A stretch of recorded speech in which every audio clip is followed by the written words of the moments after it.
Hi, my name is Sangita Kumar, and I'm the CEO and founder of Be the Change Consulting. Join me in Liberated AF, the workplace revolution. This is a podcast where we get to explore what does it take to become the organization that we want to work for. So what is that? The organization I want to work for, it supports my humanity and makes me feel like I belong. It's a place that isn't racist, it isn't extractive. It works for the boomers and the Gen Alphas. There's space for everyone to bring their genius to work. Don't we want to become that? And don't we want to create that? So I have been studying organizational dynamics for over 20 years, and I love working with teams stuck in an entrenched challenge to bring clarity to diverse perspectives and look for ways that human-centered systems. We're going to tell stories, we're going to answer questions, we're going to offer strategies on this podcast. Together, we are going to become something new. Let's go. Today, Sangita, let's talk about the thing that you and I are always talking about. Conflict. Conflict. Now, but we always say this, right? Conflict is an opportunity for people to communicate and to understand each other. And in this particular episode, we're going to talk about some of the challenges we're noticing from team when we use Bruce Tuckman's group group development, stages of group development. I mean, we've adapted for in a way that is fits a little bit more with our lingo. So today we're really going to be referencing that. And so do you want to share what happened with a group that you've been coaching recently and how you've been using that particular framework? Okay. Yeah. So I have been working with actually a really big system. So like a department, a county department. So think like Department of, violence prevention or public health or social services.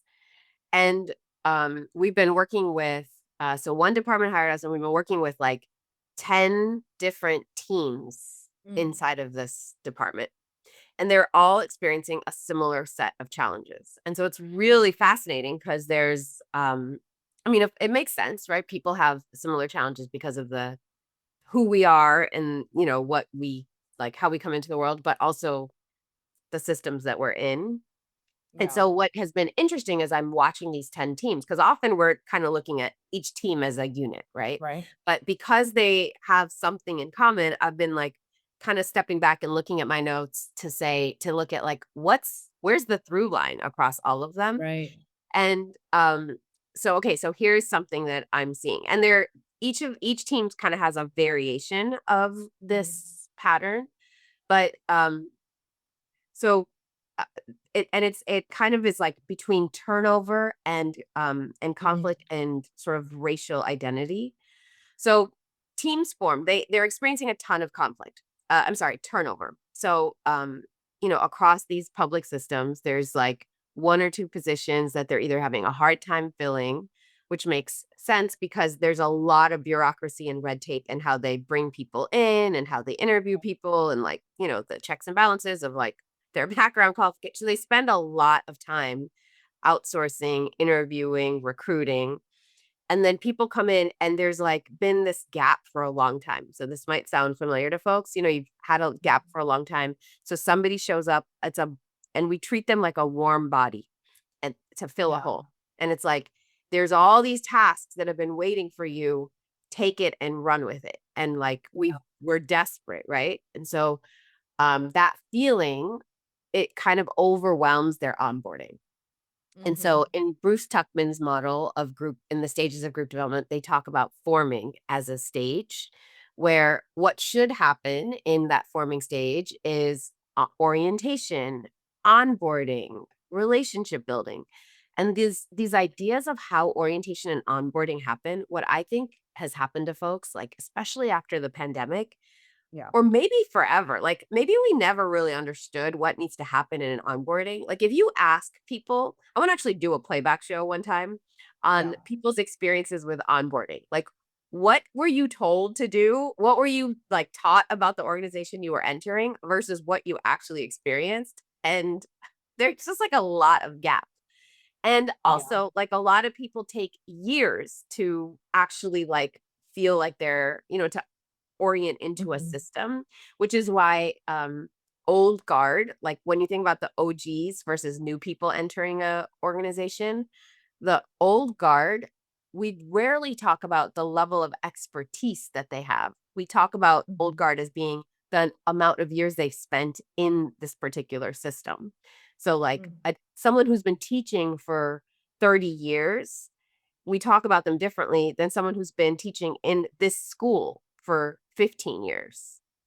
Does that make sense? So like, yeah. And right there, we kind of know people who've been around longer, they know things and they've experienced things differently than people who just got into the organization. So anyway, I mean, well, that's yeah. I mean, I will say in that particular stage that you're naming about that forming and orientation, I can think of two very distinct ways that I was oriented in one organization where I left a 5-day extremely rigorous orientation, and I still didn't know what I had to do. I wrote a lot of forms. I signed up a lot of different things. I watched different things.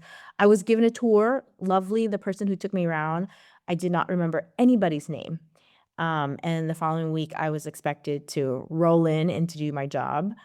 Then there was another organization years later where I got to shadow and be with different people who you just kind of referenced right now as guards, or I like to hold the wisdom holders, right? And to be able to sit in their genius, to get a little bit more clarity of like, what the heck am I supposed to do here, and how can I ask you?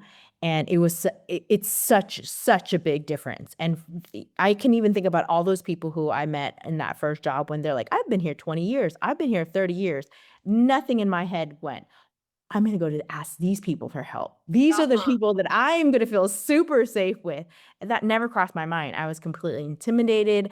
I made myself feel small. Like I never thought that they were a resource. And maybe they totally were, but I'm just kind of making the connection to what you're naming in that forming stage and what things could look like in an orientation.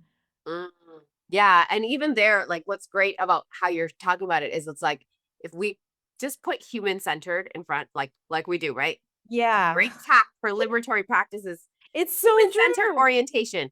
What would be different? Like most orientations are designed from the perspective of the system or the organization, Yes. which is like, here's what we want you to know about us versus why did you leave that last organization? What are you still holding on to? Oh, okay, maybe there's some relational like trauma that you're walking into the organization with. Okay, maybe we wouldn't talk about organizational or relational trauma like in that way to keep things more professional, but or sanitized.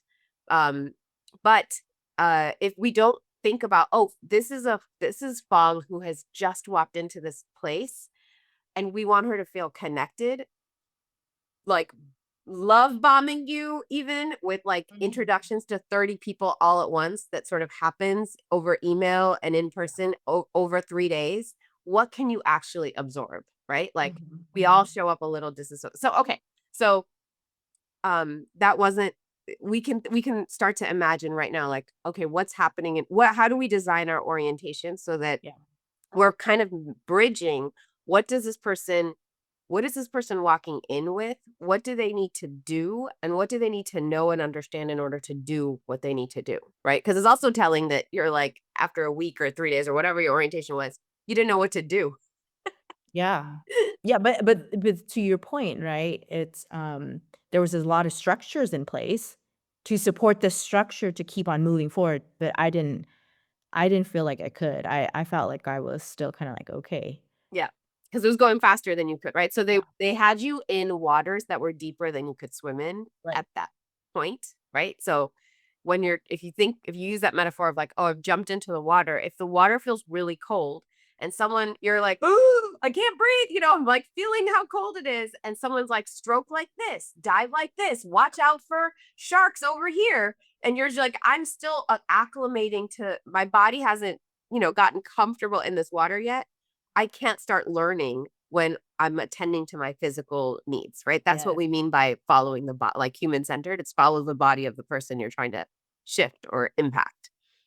Yeah, in this particular moment, you use the metaphor towards a person who doesn't know how to swim, so right, right. Sorry. Right. So everything you said, I'm like, yes, I'm thinking of that. When someone goes, Fong, lay your back, just float. I'm like, ah. Right. I'm scared of water. And I Yeah. was just in water that scared me. That's why I had to leave. Right. And so there's like that story is alive for folks.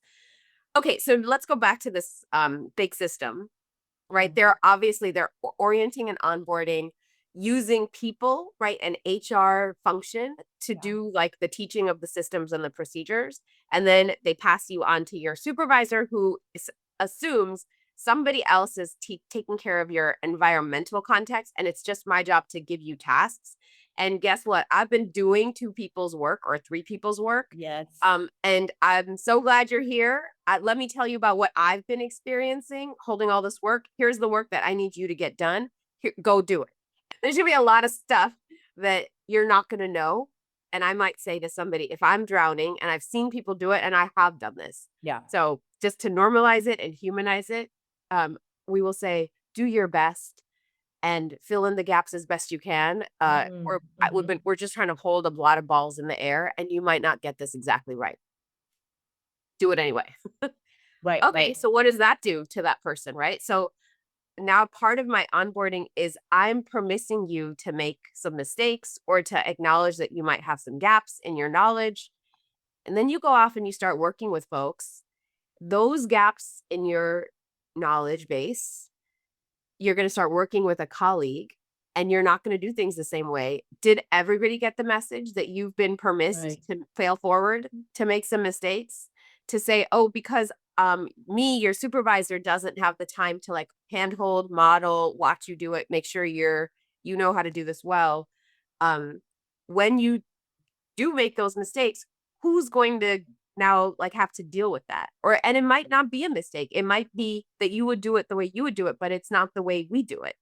And so that we're doing it differently, right? Is in like in a big system, there actually isn't a lot of tolerance for people doing things differently. You know, like a workflow needs to sort of happen, like a form needs to get filled the same way. And the process of approvals needs to sort of be the same thing. And like how you check a water meter needs to be the same every single time. So in systems where protocols and precision to the protocols actually do matter, and we don't like to say like super rigid protocols are good, but in some places they actually create efficiency, right? There's no reason for you and me to both be checking equipment out of a supply closet differently because we have unique ideas that actually will create more confusion. So what happens when people are not fully onboarded and there isn't a story that is socialized across the system that says, we're bringing in Fong, she's a new team member, we're going to do our best to onboard her, but she's not going to know exactly the way we do things.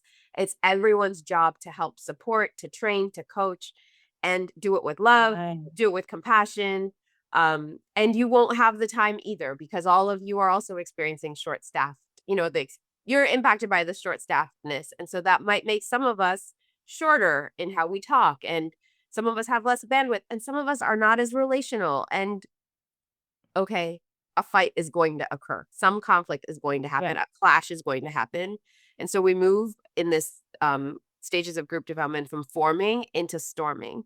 And storming is always the second stage. There's always going to be some clash where groups that are coming together have to have some moment where it requires deeper alignment. And storming doesn't have to be destructive conflict. It could be, oh, we've come to a bump in our collaboration that's revealing the way I do something is different than the way you do something. So let's pause here, name it, figure out what actually does need to happen. Is there a documented process? Can we both agree to it? Do we both know how to do it? Let's learn it and let's move on. Right. So just norming reveals what's needed. We can move right into norming with elegance. And if it doesn't, if we get scared of the conflict itself, Because I'm nervous. I don't want you to not like me. I don't know if I've made a mistake, or now I feel like the thing that happened in my last organization is starting to happen. We bring all of that into that clash. And instead of it sort of being like this moment of analysis with some healthy distance, we become dysregulated, and the storming starts to, like, the conflict becomes internalized. And I start to have a message of like, oh, maybe this is happening because Fong doesn't like me, or maybe it's happening because I'm a woman, right? So if we can't find the story for why it's happening, and you're already in a vulnerable, slightly anxious place, you might jump to a story of like, this is about my identity versus this is about how we work together. Okay, sorry, I think I interrupted you, but I just have to finish that No, thought. Sorry. no. You were saying that you know the storming is going to happen. It's a part of the group development, and so having procedures and protocols and forming, and named a few. So I imagine like in the way in which we give feedback, right? Consensual feedback. How does that look like in what you described to be a really big system? Yeah. So if at the very beginning of the episode, we were sharing that how the orientation in that forming stage is usually centered by systems and structures, right? It supports the structures.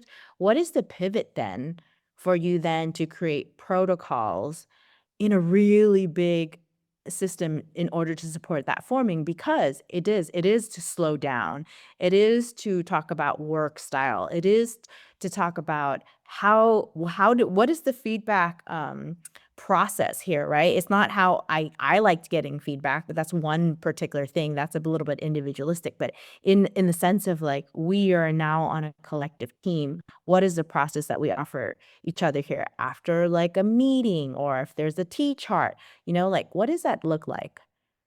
Yeah. Yeah. Oh, what does it look like? Yeah, I mean, I think it could look a lot of different ways. Yeah. One of the lessons, I don't know if you remember the small schools movement.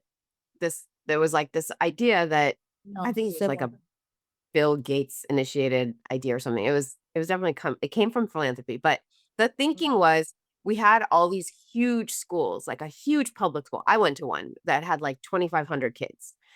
Um, and the small schools movement was like, let's take this big school. Like, it's really hard to create a sense of community in a school that large. And it's hard to have like rules that trickle down and are applied evenly in a system that big. Right. So what they did was they said, let's cut up the schools and let's kind of create 4 or 3 micro schools inside of this big school. Okay. So the thinking, right? And I did some work like in that transition. And I think it's a similar thinking. I think the thinking, and there's a lot flawed in that model, and some things that we can learn from. So one of the things that we can learn is like, you could have a giant system where you're like, these are some general things that we all need to talk about. Everybody needs a protocol for feedback, for example. But and the feedback should be, timely, grounded, with consent, like a couple of principles. Sure. But now, then what happened? I think and this is a great example of where some of the conflicts are happening in this client that I'm thinking about. For some people, they expect their feedback to come from their direct supervisor. So, Mm. I could be a story that I have that, like, if there's something with my performance, it will come from the person who is in charge of my performance. Sure. That is a internalized belief that is replicated by some of our systems, right? So it could be internalized, that is replicated um, institutionally. There are other people and systems where they believe like feedback should come from the person who's closest to you. It should be relational. It should happen in the moment. It should happen from the person who observed the thing that happened. And it's not necessarily corrective, it's instructive, right? So if I have an internalized belief that anytime someone gives me feedback, they're correcting me, meaning I made a mistake. I shouldn't have made a mistake. I shouldn't have needed feedback to begin with. So if I'm getting feedback, it's not just corrective, it's punitive because I should have never needed feedback to begin with. If that's my story about feedback, and now a friend gives me feedback, I might feel like screw you. I'm not going to take that feedback from you. Who are you to give me feedback? And if I get a little bit, if now the way I receive feedback isn't like, oh my God, thank you for bringing me feedback as a colleague, and not escalating this. I would have rather heard it from you than from my boss, which a lot of people say after the fact. Either way, right? We need one way that a team that's working together has socialized to approach feedback. It's either that we're allowed to give feedback homie to homie, or if I have feedback, I go to your supervisor tells you, and I say to them, if Fong wants to check in with me, hey, I saw Fong doing the workflow like this. That's actually not how we do it. Will you let her know? I don't want her to feel judged. And if she has more questions to ask, let her come to me. If I gave your supervisor like a note like that, and your supervisor comes and tells you like that, and you know you can come back to talk to me, maybe we could keep the relational trust loop intact. But if you start to feel like, why did Sangita tell you that feedback? Why couldn't she come to me directly? Because now I feel like I got put on blast by my boss. So that same internalized idea, right? That I shouldn't have gotten feedback. If you're internalizing it as like, now I've made a mistake and Sangita got me in trouble with my boss, right there now, my relationship is fractured. Does that make sense? I mean, yeah, it totally makes sense. And you said it again, that word that we were like, is so jargony, is that is that relational trust. Yeah. Right. Like in that forming stage, if I'm going to co-sign and subscribe to a feedback protocol, right, consensually with the group, and then, so that's just signing on to it and then practicing it too, like I'm creating some level of trust with folks to then give me in the moment feedback in a certain place and time in this manner, right? So I can imagine why that forming stage, that orientation stage, is quick. You name the conditions of when people come in, they're already really desperate, and people have been holding more roles than they should, and they want to pass it over to this new person. But then it makes me think of, then it's perpetual, right? Because we've only talked about forming and storming. There's a stage after storming that if you can be in storming, because you are still going to have conflict, it doesn't mean it doesn't go away, then you go into norming. But what I'm hearing from you and what I have experienced with my clients is that sometimes they go from norming to storming, and then to the last part, which is adjourning. Adjourning. Yeah, and which they don't go through the other parts of it, which I'm hoping that you're going to speak from, because the other parts of it is actually where the capacity building, the skill building, getting deeper into it, and really understanding the group dynamic collectively. But I'm only hearing these 3 steps now, and I'm Yeah. seeing why.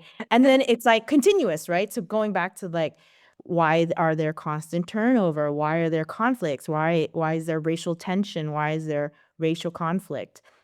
It's because of that. The group has not been able to fully develop together. Yeah. So we short circuit, right? We shortcut some of those steps. So instead of going forming, storming, norming, right? From that conflict, let's say the first time we see a little bump. Oh, there was like a workflow confusion. And then let's say we name it. So part of what I think you have to do when you're in places where the issue is like that level of problem often in a place that's that's moving from like a bunch of empty positions that are getting filled, and there's a lot of work to do, and there's a lot of red tape and a lot of bureaucracy. It often feels like the wild, wild west. Like it's like a level of maybe chaos or so many moving parts that um the grain size, the like how big the problem of a workflow clash can feel like, oh, that's like a nothing burger problem. We have bigger fish to fry. Like we've got these issues here. Yeah. And so then, but we need the little things, because actually the little things we could sort of be like, okay, so I could norm it, right? I could say, we're in the forming stage. We had a workflow. I'm actually and I think a great thing you could say to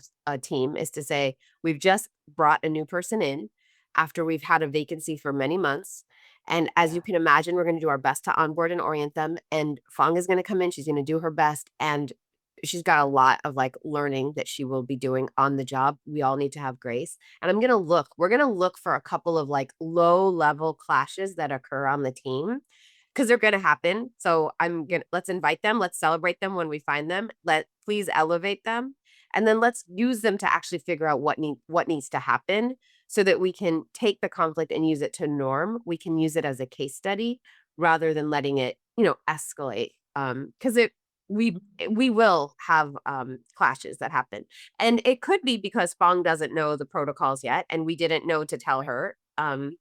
It could also be not with Fong; it could be with two different people because a lot of us are still learning some of these workflows, and all of us got this kind of shoddy orientation because that's the context that we're in. So to keep normalizing it and to say that old guard, because I think the other thing that we tend to do is we tend to like make it so that the old guards kind of have the right way and the new people are there to learn.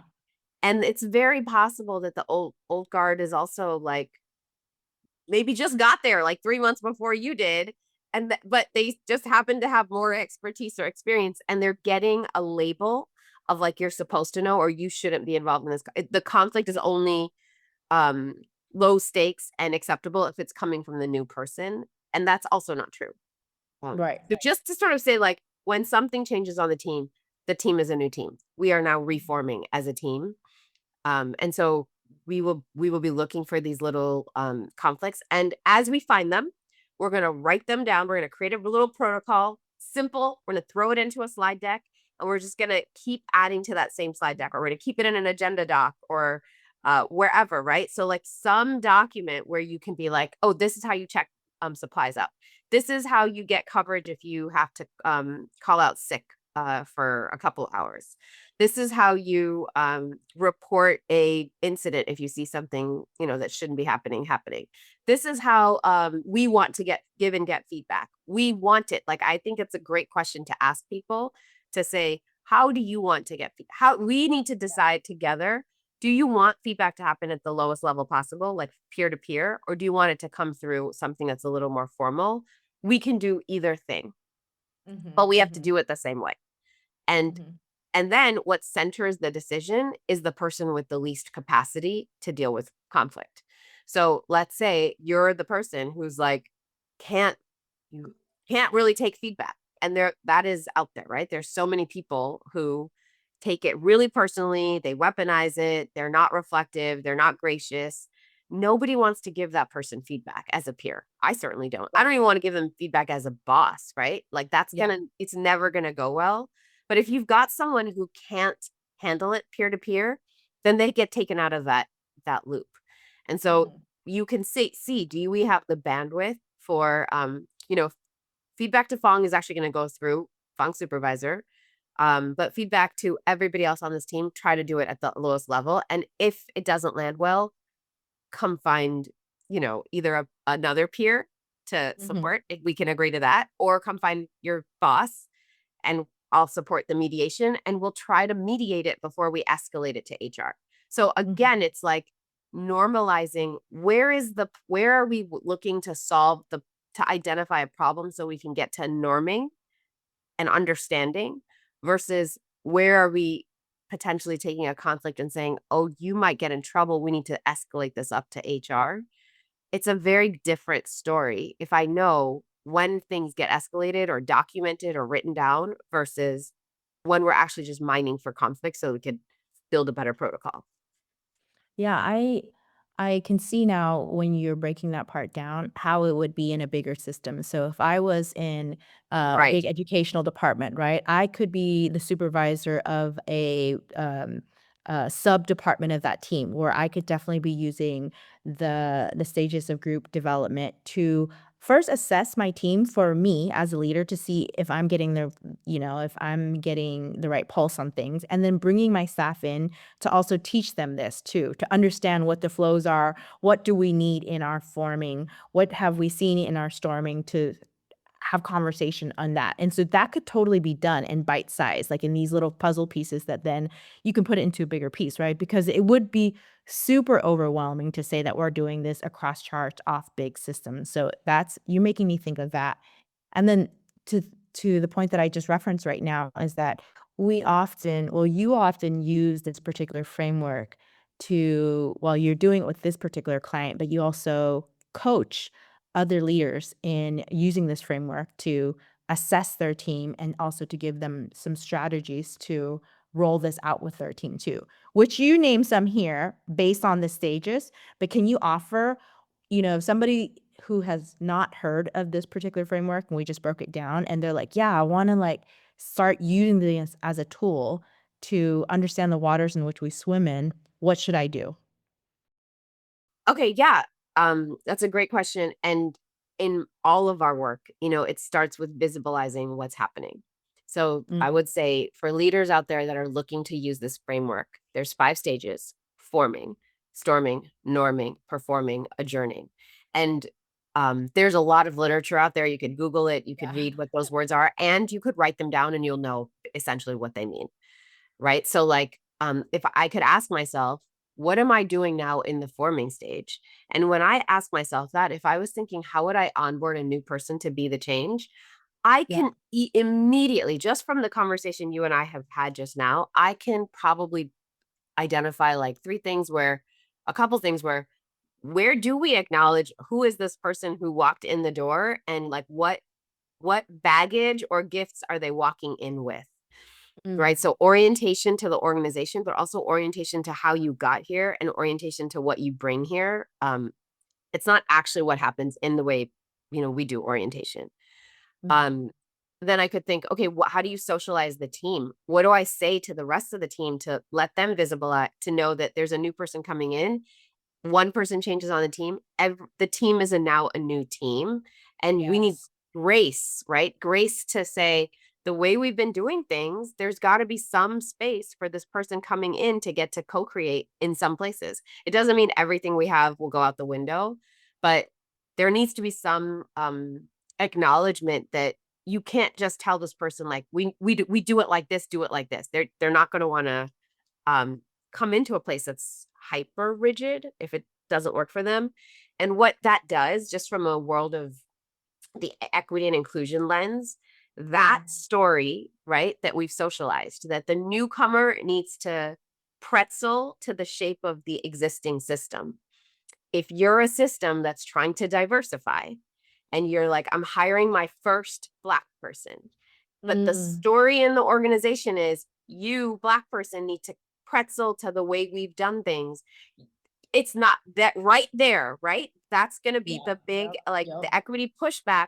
That person is not going to pretzel themselves into that shape because that shape is probably really working for the identities that are there. And you bring a different identity in with different life experiences, different cultural expectation and orientation, different patterns of conversation, different expectations around conflict and perfectionism, different socialization around how much trouble you could get in if you make a mistake. And we don't have that story in ourselves that like, oh, a new person comes in, the whole team is now different. We get to assess where things are worth being a little flexible for and where it's like not worth it. And that how do I interrogate my story of what's worth it and what's not worth it to change, right? If I am somebody who has sort of a bent of like, I don't like change, nothing's going to be worth it to me. I'm going to want to preserve my comfort and my privilege by keeping things the same. And so even if that person is the same identity as you, a same racial identity, same gender identity, whatever, a great way to practice our equity muscles is to hold this thing of like, where am I willing to be flexible to include someone who is feeling a little excluded, and make it from the lens of inclusion. So right there, right? That's forming. And then to name that the storming, it will happen, to acknowledge, to be really, really clear. Of course it's going to happen. It's not a problem if it happens, but we're going to build in the time and the space to address it. And if we don't have, so I think the other thing we have to do is build a process. Like, where do those conflicts get named? And then when will they get addressed? You can say, as I hear a conflict, I'm going to just write up a protocol by myself and send it out in an email, because we won't have time for a team retreat or a time to process this for 6 months. And in the meantime, we just need a way to keep moving forward. So also make your process realistic for the time that you have available. I think that will help move from forming, storming into like little bits of norming. And then look for performing in the little moments, right? So just to be like, guys, as a new team, this week or this month, let's just practice all being using the same workflows as we like or using the same communication protocol between email, Slack, and phone calls, right? So, like, to pick one thing that you're trying to perform on while it's okay for other things to continue to be like messy and stormy. And so then when you get through that, like that one thing that you've decided, we can adjourn, right? In this idea of group development, it doesn't have to be somebody leaving. It could be we're celebrating a milestone. And the milestone is we made it through our first month practicing a new communication protocol.